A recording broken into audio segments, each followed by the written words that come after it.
Well, good morning, friends. Welcome in. I am so very happy and excited to have you here for this morning's class and the debut of the new format for these weekly classes. There's a class every week. That hasn't changed. But instead of presenting the class live online every single week at 9 o'clock on Mondays, we're now presenting the class in recorded form, which means everyone, you, me, everyone has gained quite a bit of flexibility.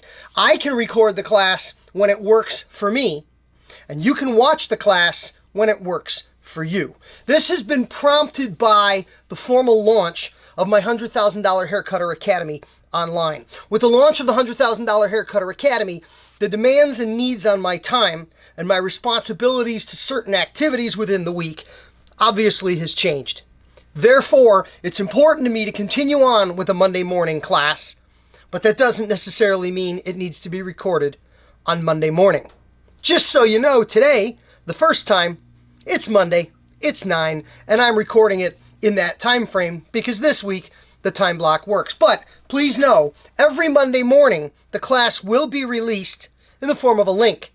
You can follow the link and watch the video anytime that works for you. It is Monday. It is October 19. As always, even though we're changing the way we do the classes, tradition doesn't change. And one of the traditions is the reading from $100,000 Haircutter. Let's go there and let's get started. Today is October 19. October 19, day 292 with 73 days remaining in the year. A technical cutting tip for you. Overlap sections. Clipper cutting or scissor over comb or any other hair cutting for that matter, is just like mowing the lawn.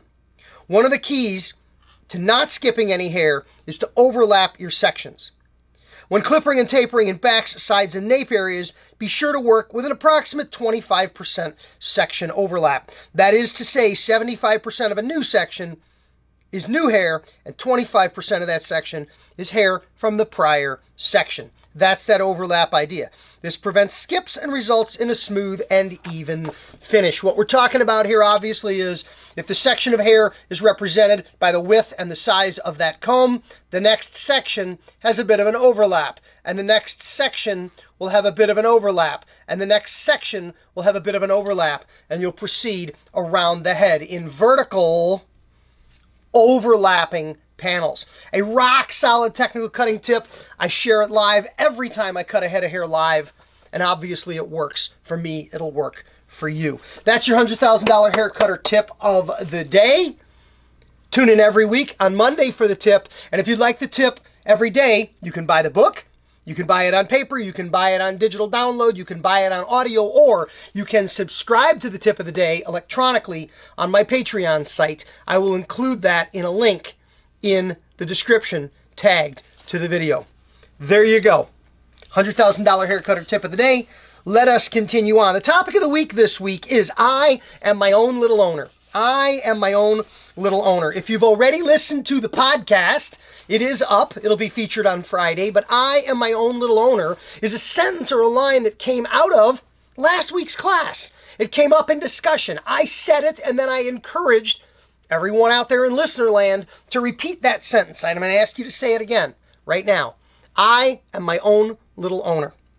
You know, when I talk to people live online, live in person, back in the days when we used to do that, or in many situations, I frequently get involved in conversations with people about their aspirations, their hopes and their dreams and their wishes for their future in the beauty and barber business. And it is not uncommon to talk to people about the future, and that future to contain discussions of owning their own business.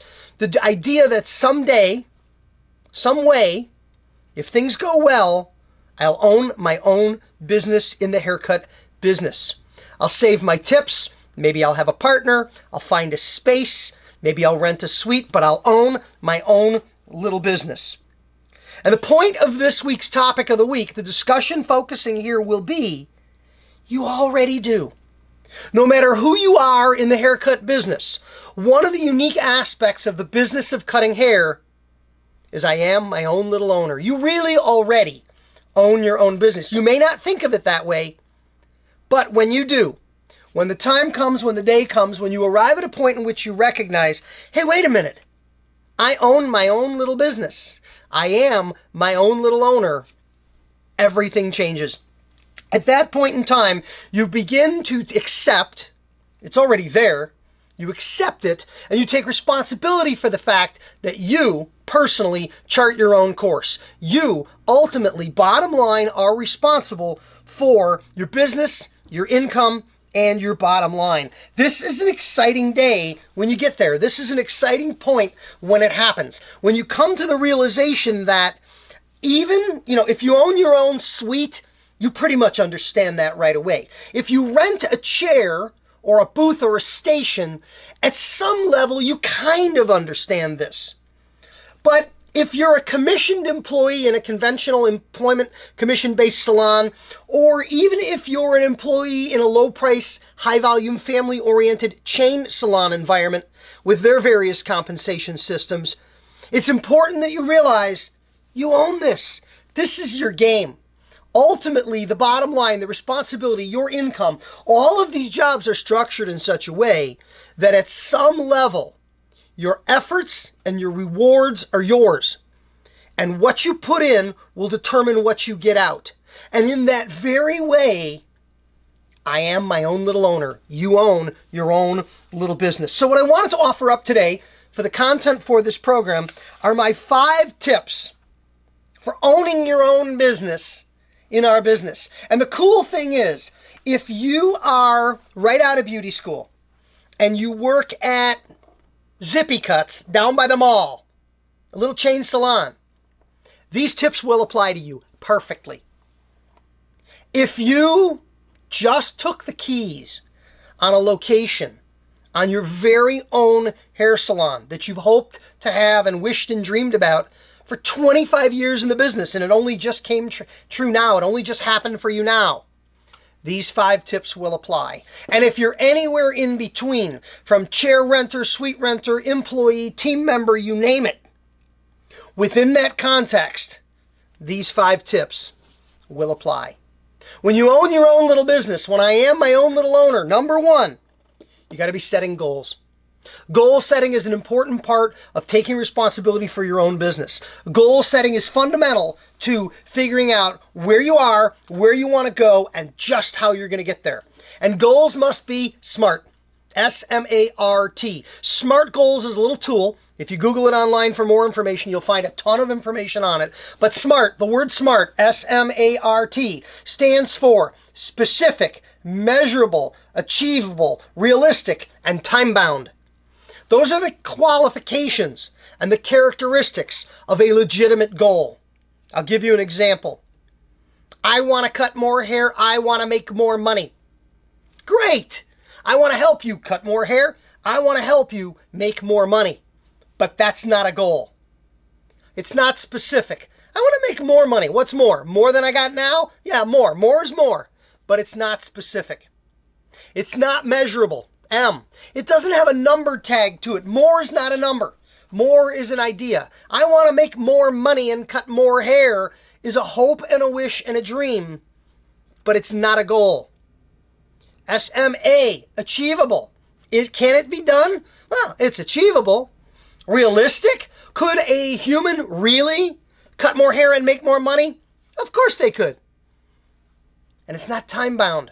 I want to make more money cutting more hair. When? How are you going to measure? It's not time bound. Let me give an example of a time bound, a SMART, measurable, specific, achievable, and realistic goal. A SMART goal would be, I want 100 new haircut customers in 100 days. That's a SMART goal. No coincidence I picked it. It is the book. And yes, I still have the free book offer running. Go online to ivanzoot.com, click the link, and get your free copy. But I want 100 new haircut customers in 100 days. It is specific. I want 100 new haircut customers. It is measurable. 100. I can count every one of them. A, achievable. Could someone get 100 new haircut customers in 100 days? Well, you could do it. That means it's achievable, it's doable, it's not crazy pie in the sky stuff. R, realistic. This is, for me, where I'm at right now is 100 new haircut customers in 100 days, something that could really be done. If I said I want 1,000 new haircut customers in 100 days, I would argue you probably can't. That's probably not realistic. And time bound, the T. I want 100 new haircut customers in 100 days. Today is October 19. October to November, November to December, December to January. That's going to be about 90. So we're looking at just about February 1st. I don't have the exact date, but approximately from where we're talking right now, 100 days from now is February 1. That's got a date on it. That's like a gallon of milk with a number on it. We know when it's going to happen. That's a SMART goal. SMART. Specific, measurable, achievable, realistic, and time-bound. I own my own little business. I am my own little owner. Number one, set goals. Number two, tracking. Tracking is the little bit of math you need to do. Tracking is the measuring of a limited number of basic business metrics related to your work and your efforts. To know where you are, to know where you're going, to know if you're getting there. There's not a lot of math you need to do on this. The math can be done through a modern booking app. Everybody knows I use Booksy and love the Booksy platform. Or the math can be done with a pencil in a little 3-ring binder.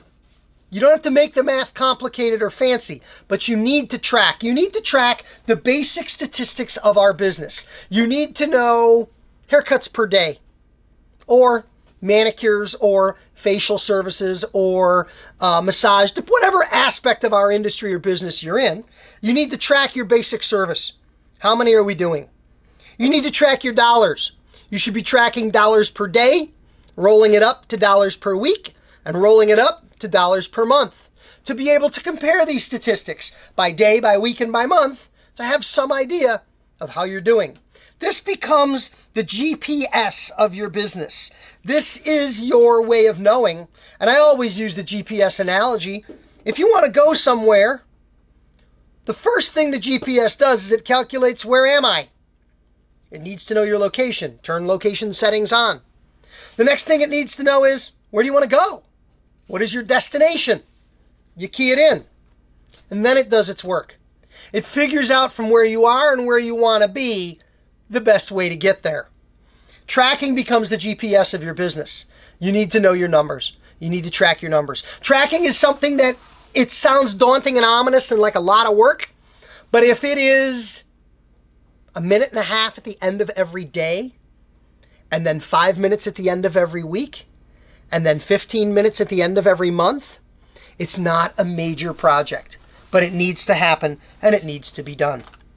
Number 3 on the list, I am my own little owner. Taking ownership of your business is client connections, is taking ownership of and management of your client connections. At the end of the day, everything in this business happens because of the client. Everything in this business happens for the client. There is no business, there is no money, there are no services to perform, there's nothing to do, there's no numbers to track, there's no goals to achieve without your clients.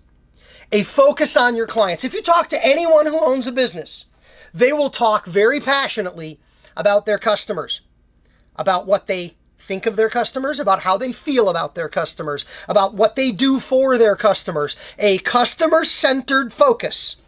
I say this all the time in our business. It's not about the barbers. It's not about the cosmetologists. It's about the customers. There's a few things you should be doing. Number 1, you should be maintaining a database. You should be collecting client information in the course of doing business with people. What's your name? Can I get your phone number? Let me take down your email address. Collecting these things. Again, an app like Booksy allows you to aggregate and accumulate this information, or a manual system that uses file cards in a box. That can work too.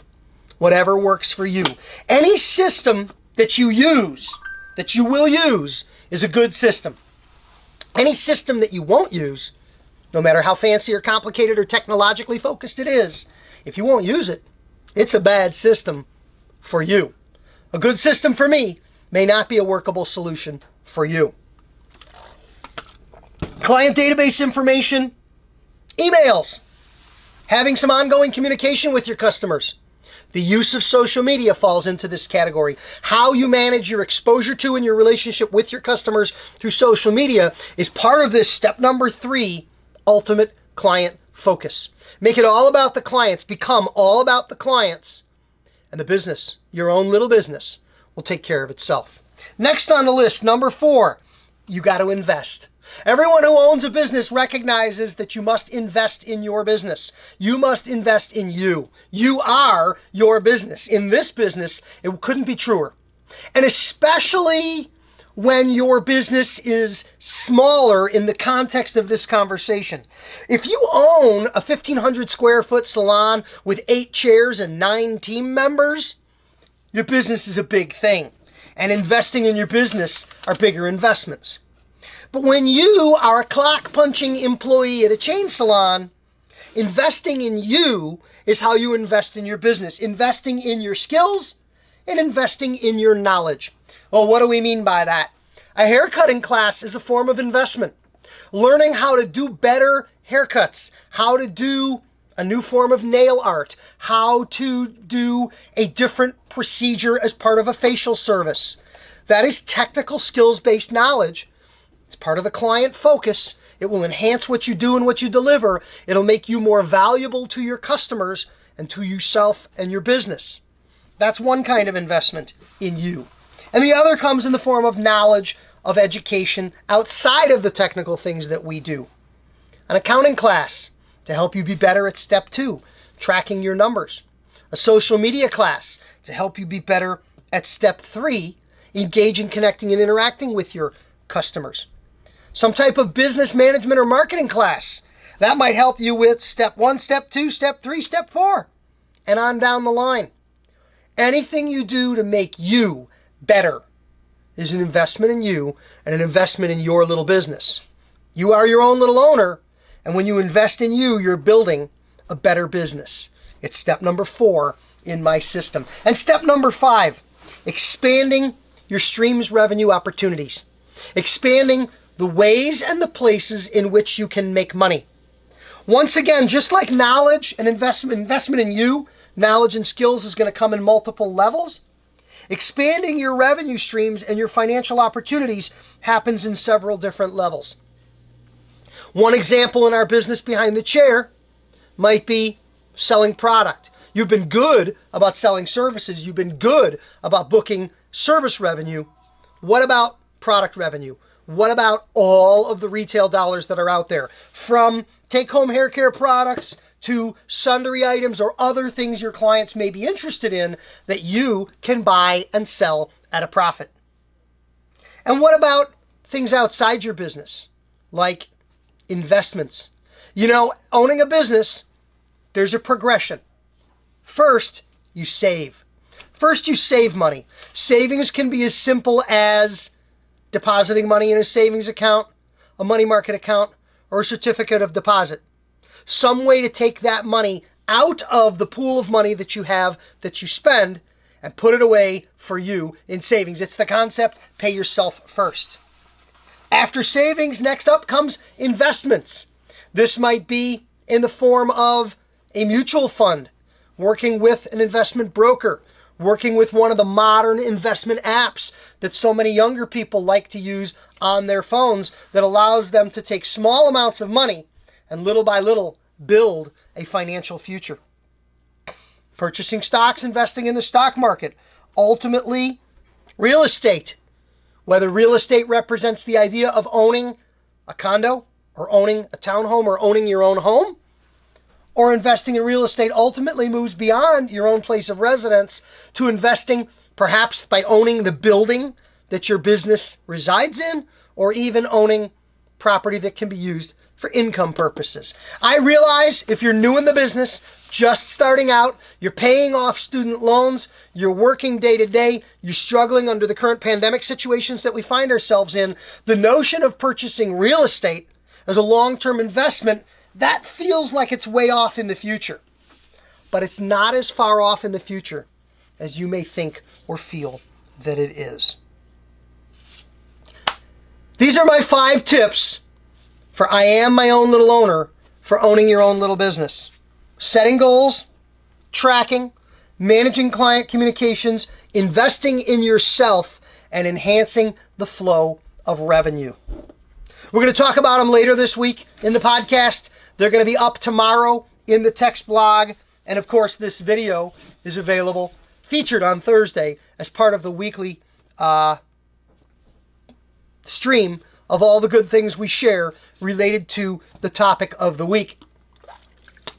I also want to take just a quick minute and tell you about a special we've got running on the web. I introduced this last night. I only have 20 of these available.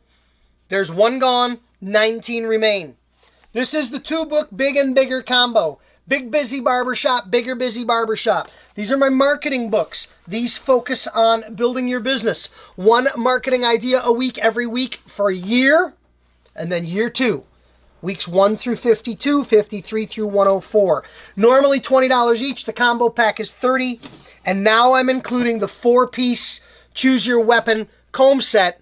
That's a $20 value, free, when you purchase the combo of books. Free. You get a black and white clipper comb, a wide tooth, low tension scissor razor comb, and a super fine, super thin detailing and finishing comb. The 4-piece comb set is yours for free with the book set.